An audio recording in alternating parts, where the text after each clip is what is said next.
Welcome back to the show, everybody. Welcome back to the Upper Tier podcast. A jump on quick live Shankly sessions, of course. The news breaking this evening that Mo Salah will be leaving Liverpool at the end of the season. An agreement has been reached with Liverpool Football Club to leave as a free agent. We don't know the kind of ins and outs of that agreement or anything like that. Lots of speculation going around, stuff like that. His agent, Rami Habas, has come out and said that they haven't agreed anything yet with anyone, that it's all just speculation, that they don't really know what his final destination will be next year and where he's going to go. But what can we say?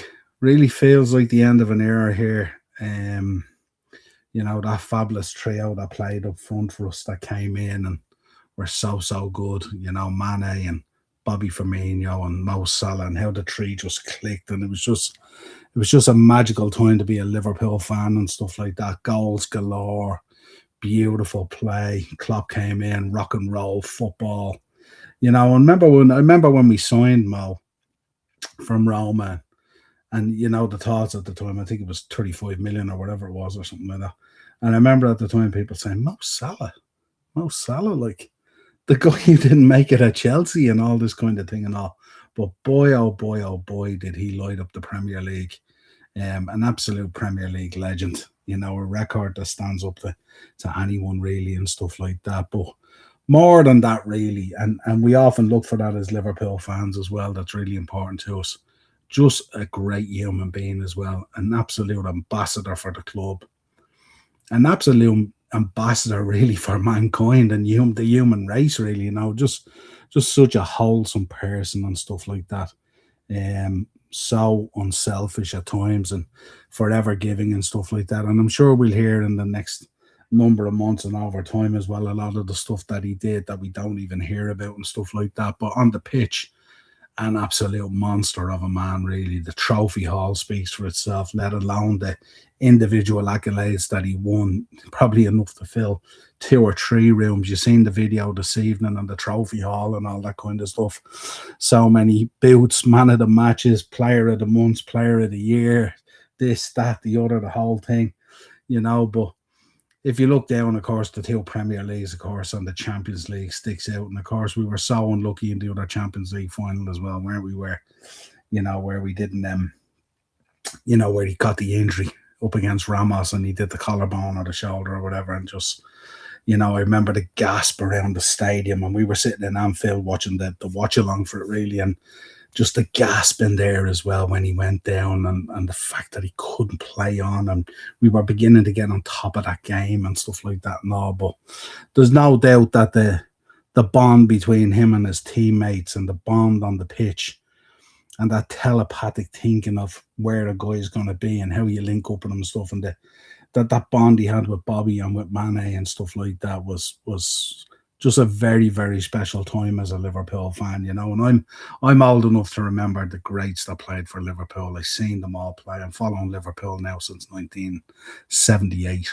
So I've seen some magical, fantastic players, And I know some people have done streams this evening and all talking about how he's the greatest Liverpool player in the Premier League era and stuff like that. And I think that's very unfair as well at times, because I don't sometimes like to, compare players and stuff like that. Like, obviously, Stevie sticks out as well. And, of course, comparing the two is really, really unfair as well, because Stevie played in a different time, in a different era in the Premier League. And, obviously, Stevie played with a much different team and different managers and all that kind of stuff, and still found a way to drive a team on to find some success at times. But Mo was just... I'm really looking forward to see what some of the defenders who faced up against him over that period of time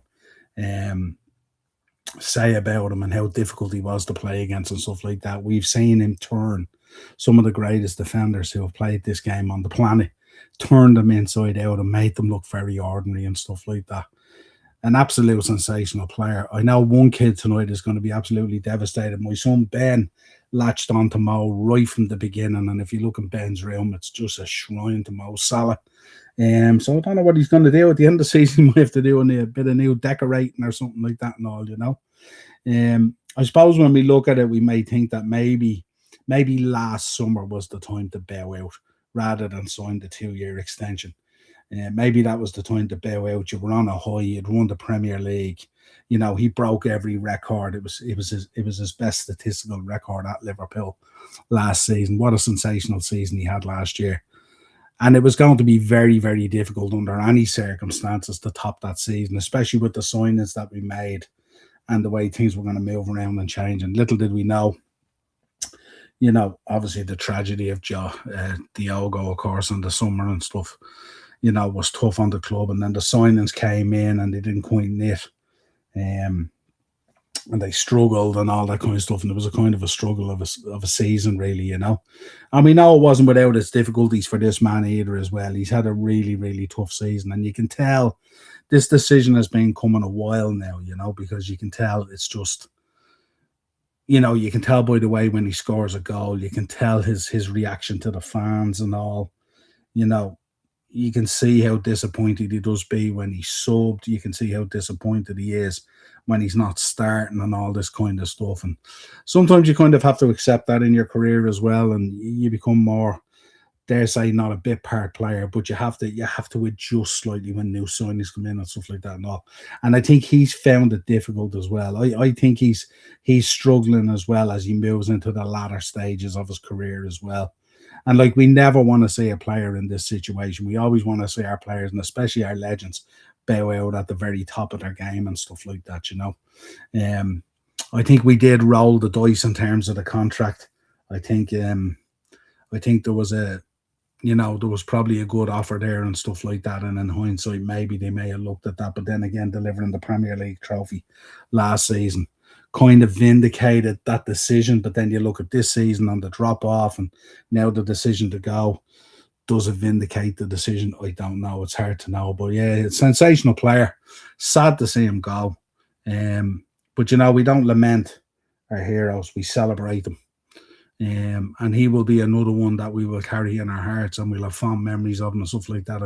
I had the pleasure of seeing him playing a number of times. I seen him, went over with the lads one time to a Watford game, and I seen him absolutely turn Watford inside out. He was absolutely sensational on the night. But yeah, I mean, so many memories, so many goals, The Opta Index stats that came out insane: 189 goals, 92 assists, 534 chances created, open play, 1,104 shots, 480 on target, and 2,717 touches in the opposition box. But he's so much more to Liverpool he was than just goals and just assists, and just as an ambassador for the club, and especially in Egypt and down there in Africa and stuff like that, and what he represented for the club on a global level and stuff like that was absolutely massive as well. A plethora of trophies that he won, and was key, and pivotal in the success of Liverpool over the 9 seasons he's been here and stuff, But it does really feel like the end of an era now, and it's hard to know. I mean, obviously now do we get more news? Is Robbo gonna go now? Could even Virgil van Dijk go now? Is this what's gonna happen? Are we gonna see an exodus here? And are we gonna need a much bigger summer than we even did last season, by the looks of things, to try and fix some of the mistakes, but also plug the gaps that's going to happen now with these players leaving and stuff like that. So who knows what's going to happen there, but it does feel like Liverpool's going to move into a different era now. And listen, he had his issues with Klopp at the time as well, especially in that last season. We remember the breakup on the sideline, and if I speak, there will be fire. So he had issues then. We know he's had a lot of issues this season as well with slot and stuff like that and all. And that's not surprising after having such a remarkable first season as well, and how they spoke fondly of each other and the conversation they had, and the way Slot had spoke to him and adjusted his play a little bit to get that bit more out of him at key times and stuff like that and all. And this season, for one reason or another, everything just fell apart and, just felt a little bit more difficult and stuff like that. It feels like it was a little bit more forced, but we are still in the Champions League. We are still in the hunt for Champions League spots, and we do have a big FA Cup game coming up and stuff like that. And I know I said this before when Klopp was going as well. I said it let's bow out on a real high and stuff like that. Dare I say that again this year? Are we gonna see another legend leave the club with a kind of an empty end to a season or something like that? Or can this Liverpool find a way, to bow out with maybe a piece of silverware to honour the lad leaving and stuff like that. Um, but yeah, let's take some of the comments. It was in Keats in. Put aside this season, what a phenomenal career he had at Liverpool. He goes down as the greatest right winger in Premier League history. He was absolutely phenomenal. It was a gamble to keep him for another 2 years now. Age has just caught up with him. He will be 34 in June. Yeah, and like it could be, but you never know. He could go off somewhere now. And like we've heard that he's going on a free, that an agreement was reached with Liverpool. So the club is going to be potentially, we don't know the ins and outs of the deal or the agreement, stuff like that, but the club's going to be out of pocket quite a wedge on that decision to extend the contract and not sell him at the time when the Saudi Pro League were interested and stuff like that. So I don't know. It's going to be very, very interesting to see. And we're going to get a lot of stuff coming out over the next few days and stuff like that. And the timing of it, obviously, on an international break, we were gearing up and preparing ourselves for a watch along on Thursday because obviously Ireland playing in the World Cup qualifiers against Czechia on Thursday night, and we're doing a watch along for it and stuff like that. So I wasn't expecting to do a show tonight, that's for sure. But I said I had to jump on out of respect and stuff like that. Big up. This episode sponsored by Kleenex. It's not far off, and now I have to say I've kind of mellowed a little bit, Darren, in terms of I don't get as bonded with players. Now I know Ben, I see shades of myself in Ben, how bonded he is with players and stuff like that, but I often say, and I say it on streams all the time, players come and go and they create moments of memories and success and all that kind of stuff, but the constant in your life is always the club and the badge. But look, listen, no doubt, an absolute legend. More than happy to admit, even as United fan, I enjoyed watching Mo. He played the game the right way and got the fans off their seats. Absolutely. 100%. And I'm sure that the tributes will pour in for him and stuff like that in terms of what he achieved in the Premier League and stuff like that and all. And absolutely sensational. And even with Egypt and stuff like that and all, some of the moments he's given them on an international stage and at the AFCON and stuff like that and all, he's just been a breath of fresh air for the region and stuff like that. And an absolute, we talk about James Milner when he was at the club and being that absolute professional footballer. When you look up professional footballer in the dictionary, you see it's James Milner that you see. So yeah, but an absolute unbelievable. Will's in as well. Big up, Will. How are you, pal? Yeah, heartbreaking stuff, brother, isn't it? Yeah, it is heartbreaking. There's really nothing, And I mean, I suppose we kind of felt it was coming when you look at how he's been celebrating goals and how this season has been a struggle, and the weight of trying to carry the club as well at times like he did last season and stuff. Just obviously this year was a step too much, and obviously we got it somewhat wrong in the transfer window as well by I suppose not working on areas that we should have, and probably overworking on areas that we didn't really need to that much. And obviously the downplaying of Trent leaving and Luis Diaz leaving and stuff like that, and we didn't really understand the magnitude of that. And obviously losing Diogo Jota as well obviously had a huge effect as well. And that coupled with a prickly fan base, I would say, as well, in terms of Arne Slot and stuff like that, and a fan base who's trying to figure out and come and understand with what's happened this season and trying to deal with it and stuff like that and all has been really, really tough. But yeah, and this is just another announcement on top of all that as well. So, I mean, hopefully he'll be energized to the point where, he wants to really see out the next 2.5 months and absolutely tear it up. And who knows? I said it before, we've gone to Champions League finals with lesser teams. Let's see what happens. Anything can happen, and it would be amazing to bow out with some piece of silverware for him. I did express my disappointment at the time when Klopp left and stuff like that and all that. We couldn't make it something special, let's say. So let's see what happens. But it'll be interesting, and it's going to be a headache now for Hughes and Edwards, obviously, because they're not getting the 150 million into their coffers to go and spend and stuff on the back of this man leaving. I don't know what the deal is. He's going as a free agent. I don't know what that means. Did he have to buy himself out of his last year or what it was? I do not know. We will get the finite detail of the deal over the next couple of days, I would imagine, and all. But that doesn't negate the fact that we're losing an absolute pillar and legend of the club, an ambassador, You know, when you think about players and you think about image rights, is Mo Salah really that guy, isn't he? You know.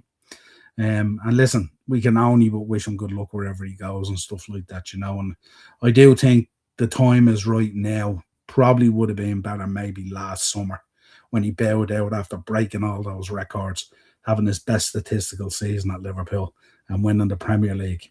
Maybe that was the time to go. Um, but it is what it is, and hindsight's obviously a great thing and stuff like that and all. But so many memories, you know, so many memories, so many moments, you know, even the, you know, but that moment where like we had that comeback against Barcelona and he didn't play and then he comes on the pitch with the shirt never give up and stuff like that. No, just even the moments he created, even when he wasn't integral and a part of it directly and stuff like that and all. He was always that guy. And to see the different videos that come out in the back, the, you know, the training stuff and the accent and stuff like that with him and Robbo and the boys and Bobby and Sadio and stuff like that and all. It was just it's just been a special period for Liverpool Football Club, you know, and it does signal the end of an era, especially for those three. I know Dino will probably talk about it and do a video on it or something like that. Like those three were just sensational, you know, and only for the brilliance of Pep Guardiola, Man City, and all.